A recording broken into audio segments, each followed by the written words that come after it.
Hello, what's up swim fans? My name is Jan Wolfgarten. I am a former world-class swimmer. I won international medals in the pool and in open water swimming. I had the honor and pleasure to train under some of the best coaches in the world out there today, mainly Anthony Nesti, Greg Troy, Stefan Lurz. Been a short course European champion, 2009, swam the fastest time in the world that year also in that event in the 1500 freestyle. And I'm not really saying that to brag, I'm just saying that to establish with you guys that I know at least a little bit of what I'm talking about, okay? My goal for this YouTube channel, which has been on quite a pause, and I'm very happy to pick this back up, is to help you Ironman swimmers out there to make the next step, okay? These upcoming videos in the next weeks and months are mostly geared towards those of you who are already swimming freestyle pretty good. So let's say you've done an Ironman, you went maybe 110, now 105, and at 105 to 1 hour range, and you want to become very good. Like for a triathlete, let's say 50 minutes, 52 minutes, 55 minutes. So basically those of you who are maybe looking to compete at the Ironman Hawaii at some point, you're really trying to get the last out of your swim, okay? So this is what you will find on this channel in the near future. And I'm very happy to share with you what has worked for me in the past, what is working for my elite swimmers that I'm currently coaching as well, and what has worked for countless age group triathletes that I've coached. Also happy to share some of the stuff that I've done with Sebastian Kienle back in 2014-15 when he won the Ironman World Championships, and I was a swim coach. And yeah, I'm pretty sure I can give you a few things that may work for you also, and I'm very much looking forward to that.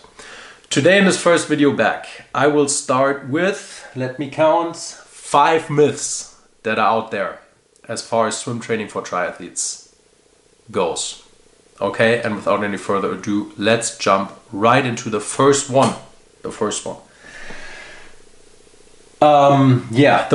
is, it's not really a myth, it's more kind of an idea that goes around out there under the triathletes that says, I think the Ironman is won on the bike and the run, and I'm not so good of a swimmer, so I only train 2 times per week, and that's gonna do it for me. Guys, seriously, I mean, basically common sense, but if you want to be a serious triathlete, those of you who want to compete at the Hawaii level, you need to put in 4 swims per week or more, okay? I think it's pretty much commonly accepted right now that at the pro level, you hear Jan Frodeno, Sebastian Kienle. I know personally because I was the one writing his swim trainings. These guys put in around 1/3, time-wise, 1/3 of their total training effort into the swim. It's just what it is, okay? You need to have a solid swim these days more than ever before. If you don't have a solid swim, you're not going to get into the race. You're going to deal with all sorts of stuff before the race. I mean, lots of you probably know you're at the start, you're unsure, you're insecure about your swim, you're nervous. Can I handle myself? Can I handle myself in the physical aspect, in the starting phase and all that? And the more you train, the better you prepare, the more you're going to be ready for these kind of things. So you need to swim 4 times at least in order to make progress in swimming. You can take my word for it. There is really no other way around it. It is what it is, as they say out there, okay? So that's the first thing. If you're out there and you're complaining you're not good at swimming, you only go 2 to 3 times, sorry, it's not going to change. I'm just going to try to be as honest and as transparent with you guys as I can. Like I said, it's going to be my #1 priority to help you guys to get better. Start by going to the pool 4 times per week. Okay, now with that out of the way, we will be moving to the second one. Also one that I hear all the time. Drills in swimming. I see so many drills out there on the internet. You guys, this fancy armpit, earlobe, whatever, fingertip drill, it's not going to make you faster. It really is not. If you are an elite Ironman style, Ironman level, age group athlete, you are a distance swimmer. You have to face that. You are a distance swimmer, and distance swimming means grinding. You have to embrace the grind, okay? Absolutely 100% necessary. If you have a coach, or if you pick training plans that consist of 30 minutes of drilling, maybe then 30 minutes of a little bit of aerobic exercises or interval training, and then another 30 minutes of sprints, of 25-meter sprints, you are seriously wasting your time. Seriously wasting your time. Sorry to break it to you, but it's not going to happen. You need to put in consistent volume. There are going to be some drills in there, but they're going to be very basic drills that work on your body position, on your head position, and a little bit on your stroke. That's it. Nothing fancy out there. And the rest of the time you're going to put in work. Okay? We're going to put in very specific things in training that will help you to maintain a very high level right around your aerobic threshold area. And that's the whole trick. It's not a lot of sprinting. It's not a lot of drilling. It's a lot of swimming. And swimming at a pretty high level.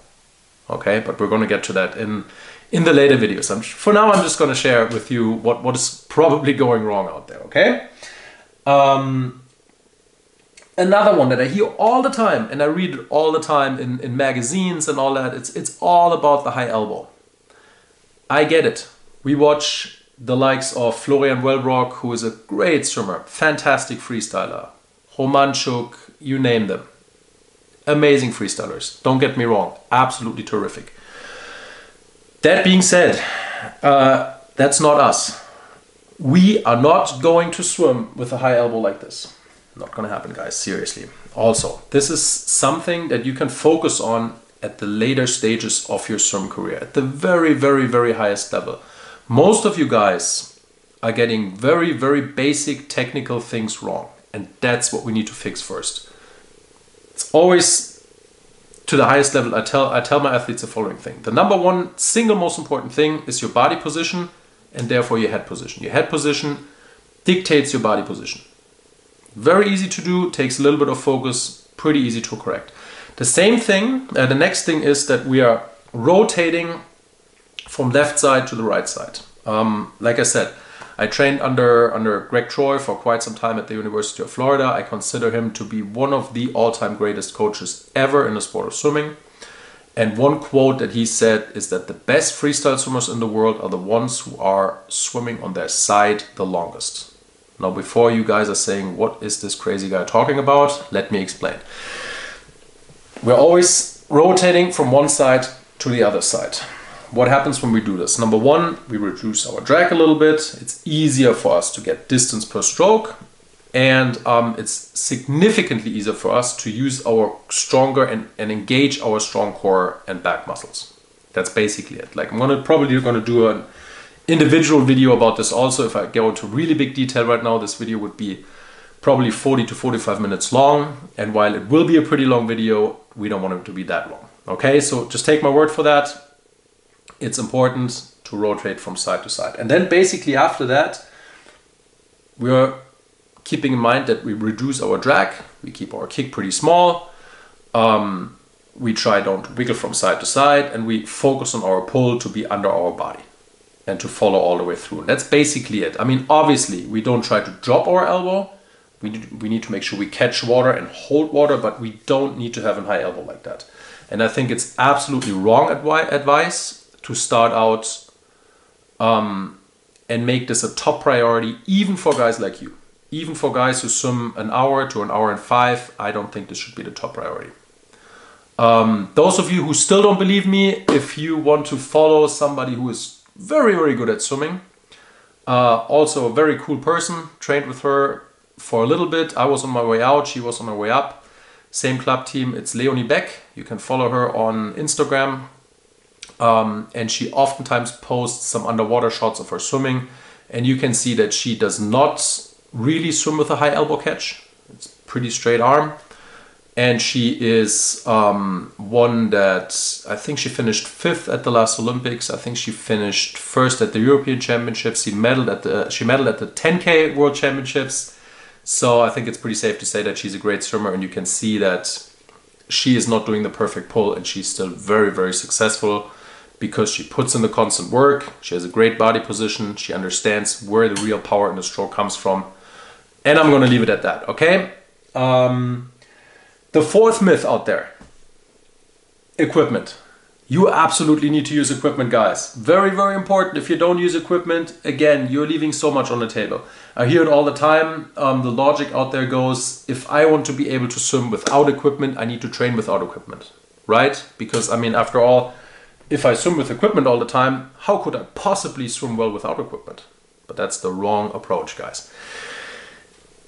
We want to make the meters that we swim without equipment very, very good meters, okay? And even swimming freestyle, even though it's considered probably to be the easiest stroke out there to swim for a long time, technically correct, maybe alongside backstroke, it's still pretty hard to swim freestyle on a high level with a good technique. Just how it goes. It's tough. You need to put some focus. Usually you need a certain speed in training so that it all works out well and it feels well. And yeah, it's just tough. So we need to make sure that the meters that we cover without equipment are high quality meters in our swim training. So basically our main sets and a little bit extra. But other than that, it's very, very important to use a pull kick, fins, snorkel, and that kind of stuff. And we use this mainly to prevent our technique from falling apart when we put in the volume. So if I were to go into my old training plans that I used to swim and the ones that I'm giving my elite athletes right now, and even the ones that I'm giving to my Ironman athletes, I would estimate that right around 50% of the total training volume is done with additional equipment, mostly fins and pull kick, okay? But again, if I were to go into big detail right now about each individual piece of equipment, it would take a very long time, and we can do a video on that some other time. Okay, but also fourth myth, keep that in mind. Very important to use equipment, and if you don't use equipment, I would argue that it's also going to be very, very hard to reach the highest level in swimming. Okay, so the fifth and final myth out there. I see a lot of triathlon groups out there do a lot of sprinting and high intensity workouts. And while there is a time and place for a little bit of speed work, I think it's highly and vastly overestimated how much that really helps you in swimming a fast 3.8K in open water. It's this much. It has this much relevance in your overall training. I would argue if you don't do any sprints at all, it's not even going to hurt you that much. So, again, before you leave my video, please hear me out.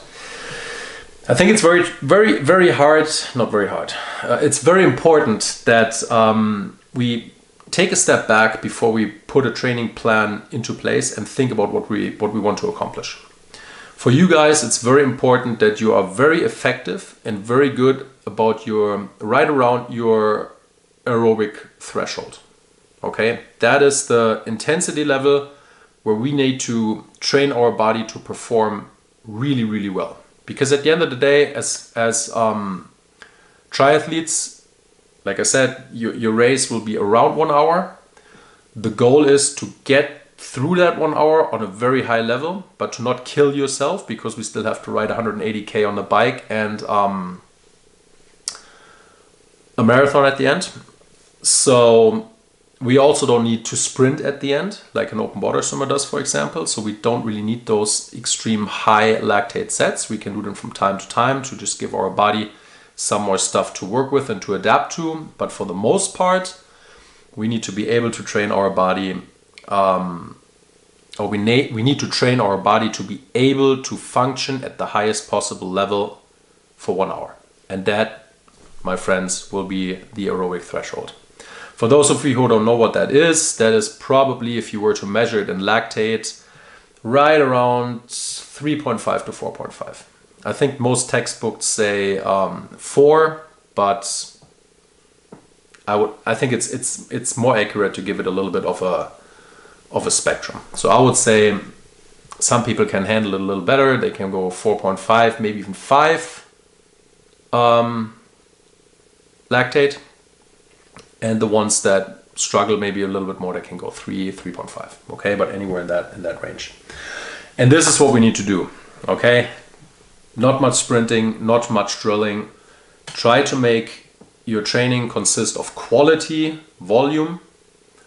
By quality, I don't mean just to go all out all the time, but our technique needs to be on point all the time. We support that with swim equipment, and we get after it when we swim freestyle without equipment. And that's basically it. So those are the 5 myths that I have for you. If you like this content and you want to see more, if you have questions, type it in the comments below. Give me a subscription. And like I said, I will start in the next video to really go into detail what you need to do to become better. Okay? It's good to be back, guys. See you in the next one. Bye.